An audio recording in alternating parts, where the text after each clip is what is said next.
Can you describe where you think the Democratic Party is going? I don't think they've hit rock bottom yet. Okay. Actually, I think that you look at the people that are filling up the arenas.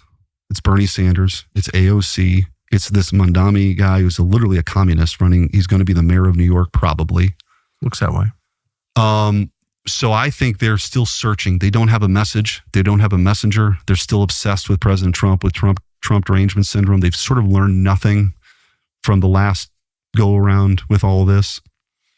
And, you know, just things that used to be, I mean, there used to be kind of a, by the way, a Washington consensus isn't always, it's usually a bad thing. But there used to be kind of a belief that borders were important. Yeah. I don't think they believe that anymore. I think if you really press the rank and file Democrat in Congress,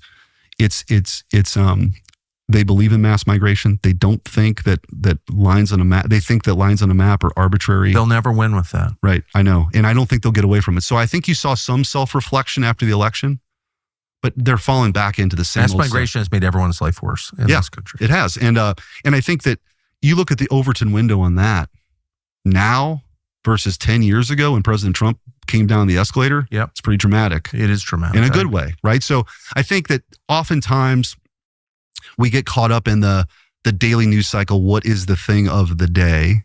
But if we take a step back and we look at how the Republican Party has been transformed, how the country has sort of woken up from this fever dream we talk a lot about in the book, like I think that's all positive. Yes. There's more work to do, but I'm optimistic. I think that's wise. You're taking a bigger view of it, and a lot has changed, a lot, and it's good.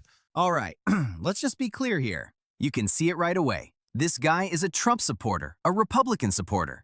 Everything he says about Republicans is painted white, shiny, hopeful. And everything he says about Democrats is dark, broken, or gone. That's not neutral analysis. That's framing.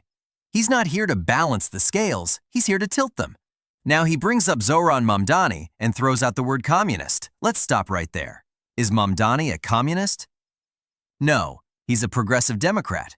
Part of that new wave in New York politics, openly critical of big money in politics, refusing donations from AIPAC, pushing housing justice, healthcare, tenants' rights. You may agree or disagree with his policies, but to slap the word communist on him is just the oldest trick in the book. It's branding. It's how you scare people. You don't debate his ideas, you just put a red stamp on his forehead and say, look, dangerous. And here's where it gets interesting. Turn on Fox News and see how they cover him. They'll even go after his appearance. His beard, his eyes, trying to make him look threatening. Why? Because he's young, he's smart, he's good-looking, and most importantly, he's not playing by their rules. He's not taking lobbyist money. He's not taking AIPAC money. He's not selling out. That makes him dangerous to the establishment, not because his ideas are inherently wrong, but because they don't line up with a money pipeline. This is the polarity we're trapped in. Two parties, one binary system, 1 or 0, Republican or Democrat. And in that polarity, anyone who doesn't fit the mold is either glorified as a savior or demonized as a threat. That's how the game is played. Republicans say Democrats are destroying the country. Democrats say Republicans are destroying democracy. Meanwhile, the actual people, struggling with debt, rent, healthcare, jobs, get lost in the noise. But let me be clear. It's not that the two-party system itself is evil. There are good people in both parties. There are men and women who genuinely care about their communities, about their country, about making life better for others. The problem is even those good people are forced to fight inside this rigid system, and often they lose to the billionaires, the donors, the giants who bend the rules for themselves. If we have to continue with this two-party system, fine, I have no issue with that. But within it, we have to start identifying and empowering the right people, the ones who care about people, not profits, the ones who wake up thinking about their neighborhoods, not their hedge funds.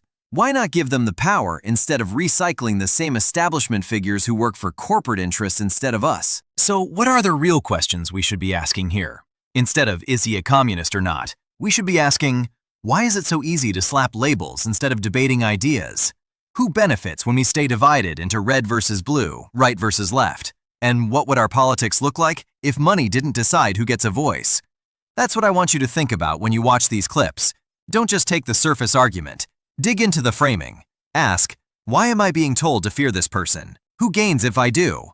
And let me ask you this. Drop it in the comments. Do you think the two-party system is keeping us trapped in this polarity? Or do you think it's the only thing holding the country together? I really want to hear what you think. And if you're interested in videos that cut through the noise and open up new ways of looking at things, hit subscribe. Stick around. We're building a space here where conversation is bigger than party lines, bigger than labels.